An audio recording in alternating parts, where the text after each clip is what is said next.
my name is Priya Mrithasan. I'm going to be performing my head to toe assessment today. Here's my Seneca ID. Here's a 360 in my room. And my cameraman and my patient. Okay, so I'm going to be starting off by doing proper hand hygiene. And put on a pair of clean gloves.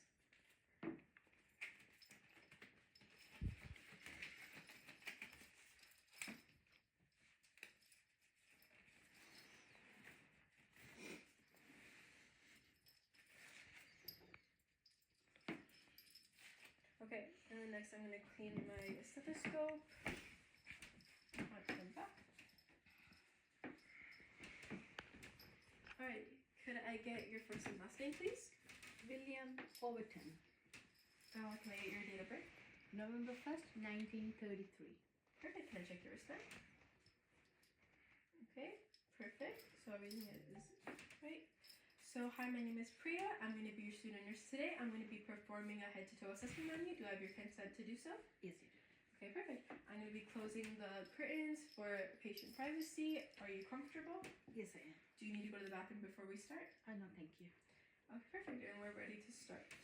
So, starting off with physical appearance, I can see that the skin color is even throughout and that it matches patient's genetical background. I also see that the physical appearance matches the age stated. Okay. And now to move on to body structure, can I please have you stand up? So I can see that the height is appropriate for age. I don't see any sign of malnutrition, and his body is symmetrical. You may sit down. I also see that he has good posture for his age, and I'm not seeing any obvious physical deformities. Alright, so now moving on to behaviors, I can see that my patient is in a happier kind of mood. That he has a calm facial expression. His speech is clear. I can see that he is dressed appropriately for the weather, and I can see that he's able to maintain eye contact with me. So moving on to my patient's breathing, I can see that it is quiet and effortless and that he is showing no signs of respiratory distress. My patient is alert and awake. Kai, can you please tell me your name again and where we are and the month? William Overton, and we are at the hospital, and the month is March. So my patient is alert and oriented ×3, and now we are ready to inspect the facial structures. So I can see that his face is symmetric. There's no involuntary movements. I don't see any edemas or lesions, and I don't see any scarring, and the skin color is even throughout. So now I will be testing for cranial nerve number 7, which is the facial nerve.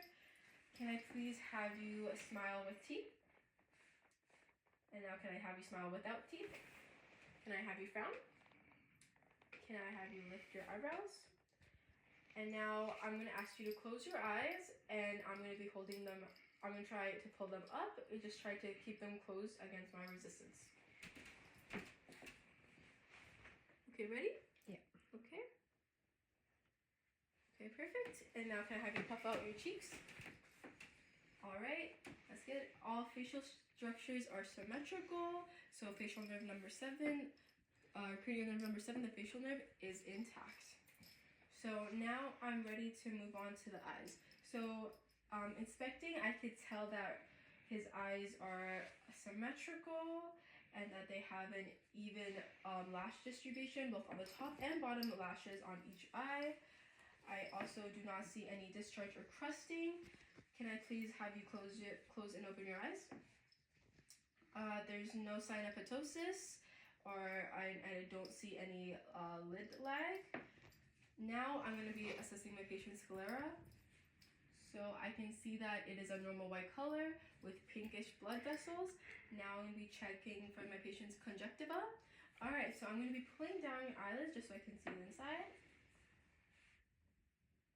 So it is a normal pinkish red. So now I'm going to be testing for cranial nerve number 3, the ocular motive nerve. And in order to start this, I'm going to be getting my patient's pupil size.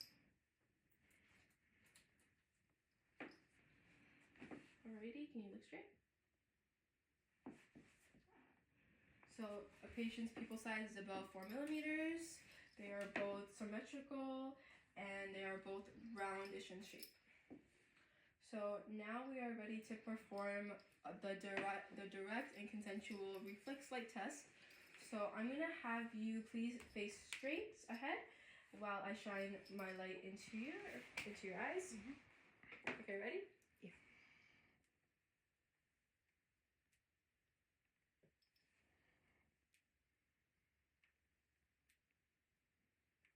Okay, so my patient's pupils are able to dilate and constrict both with direct and consensual light.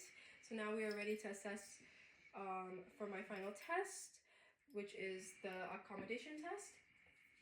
Can I please have you stare at the tip of my pen as it comes closer to you? Okay, one more time. Okay, so the pupil is able to converge and constrict. So cranial nerve number 3 is intact. Now moving on to the ears.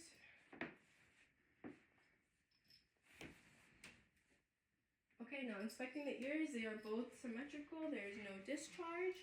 Moving on to the nose, it is midline with his face. There is no crusting or discharge. So moving on to the lips, I can see that the color is even throughout, that they are symmetrical on both sides, and there is no sign of dehydration. Now to test for cranial nerve 9 and 10, I'm gonna have patients open their mouth and say ah. Okay, so when you feel the tongue suppressor in your mouth, can you please say ah for me? Okay, ready? Ah. Continue, say ah. Ah. Okay, so uvula and soft palate do rise when patient says ah. And now I'm ready to assess for cranial nerve number 12. Can I have you stick your tongue out? Can I have you move it side to side? Okay, so I see that the tongue is midline. Now can you say light, tight, dynamite? Light, tight, dynamite. So the patient was able to repeat the phrase without any tremors. So that means that cranial nerve 9, 10, and 12 are all intact. So now moving on to the neck. Okay. I see that the neck is symmetrical on both sides. I also see that there is no scarring or lesions. Okay. Now I am going to palpate and find my patient's trachea.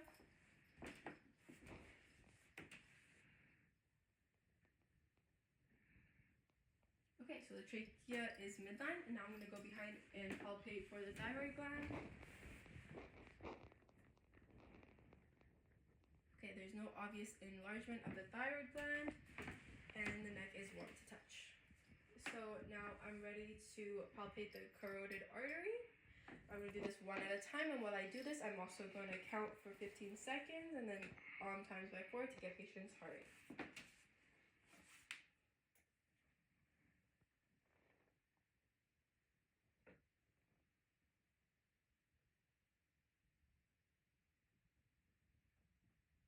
Okay, and on to the next one.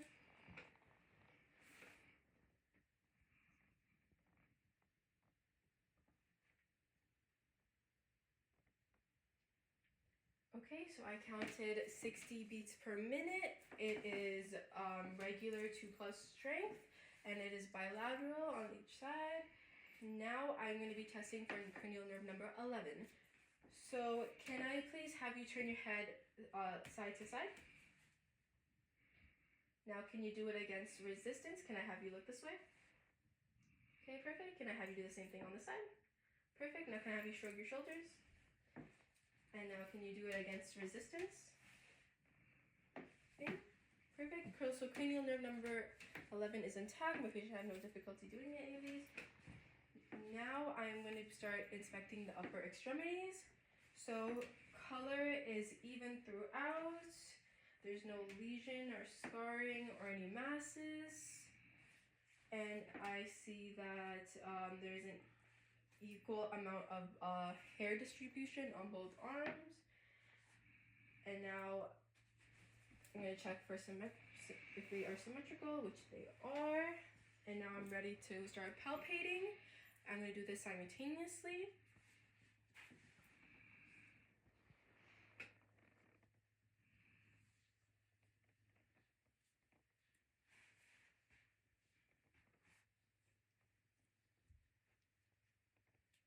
Okay, did you feel any pain? So patient feels no pain or tenderness. There is no joint inflammation. There is, the temperature is warm to touch. There is no edemas or masses. And there's an appropriate amount of body mass for my patient's age. So now moving on to radial pulses. I'm going to be checking my patient's radial pulse for 15 seconds and then multiplying by 4. Can I have you please do this? I check.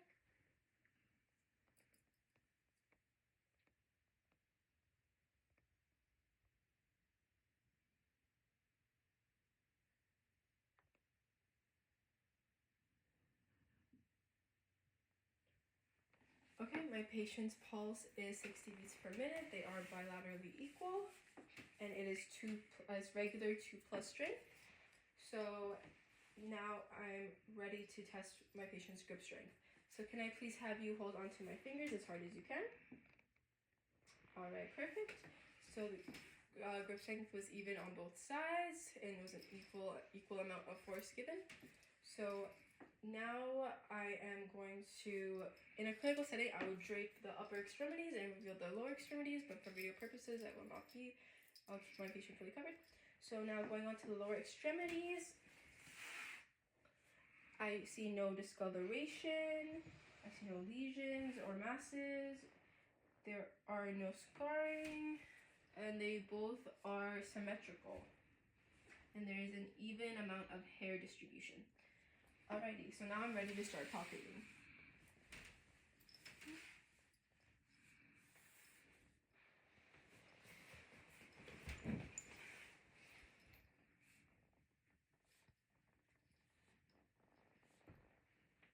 Okay, so I don't feel any edema or edemas or swellings.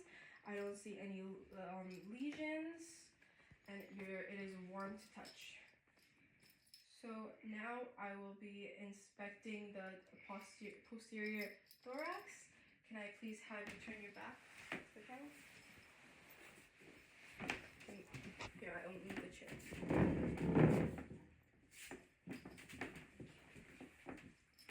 Okay, so the color is even throughout. There is no scarring or lesions. It is symmetrical on both sides. And there are no skeletal deformities. Okay, now I'm ready to palpate.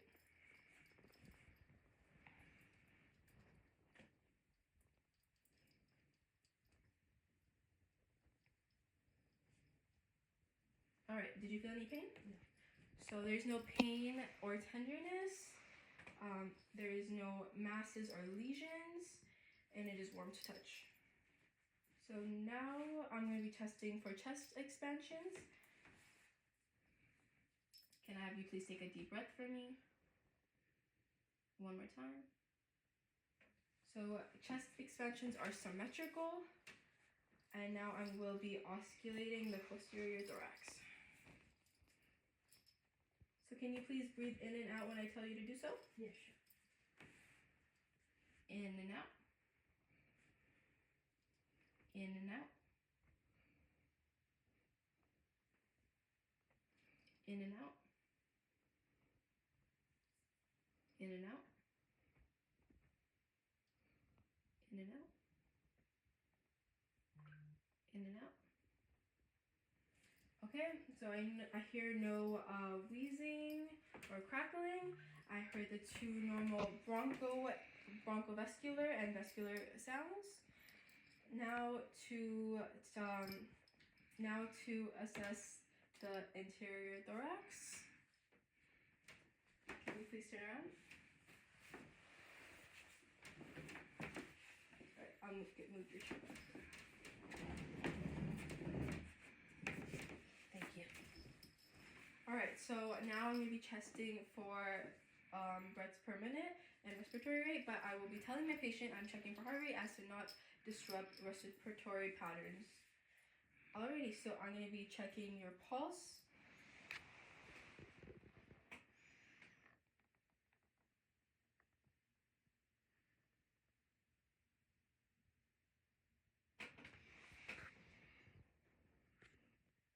Okay, so I counted 16 breaths per minute.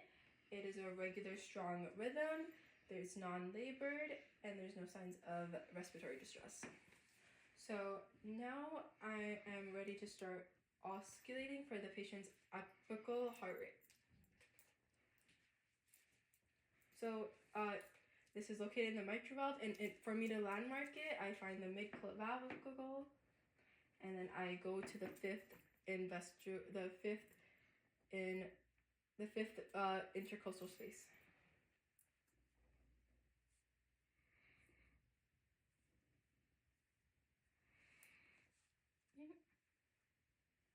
Okay, once I find it, I'm ready to oscillate.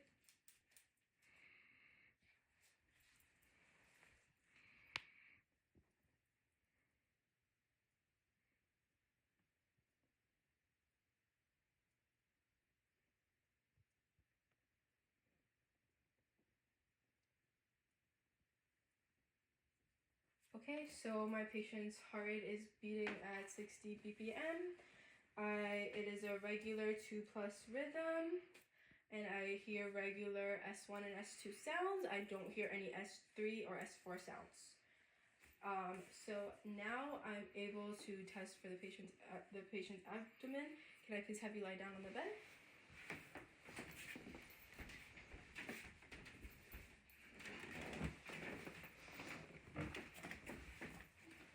I will be covering you with the straight. In a clinical setting, patient's abdomen would be exposed. However, for the purpose of this video, my patient will be remaining fully clothed.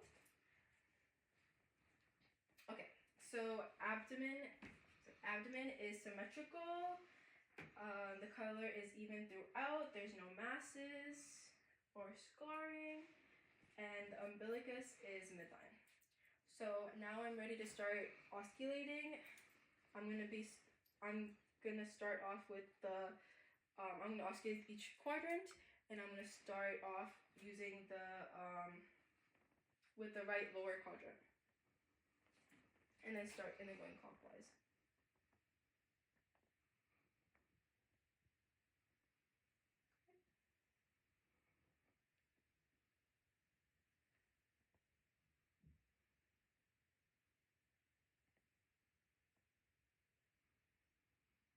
Okay, so I heard bowel movements in all 4 quadrants. There was high-pitched gurgling noises and sounds at 5 to 30 sounds per minute. And now I'm ready to palpate the patient's abdomen using all 4 quadrants. Again, starting with the lower right.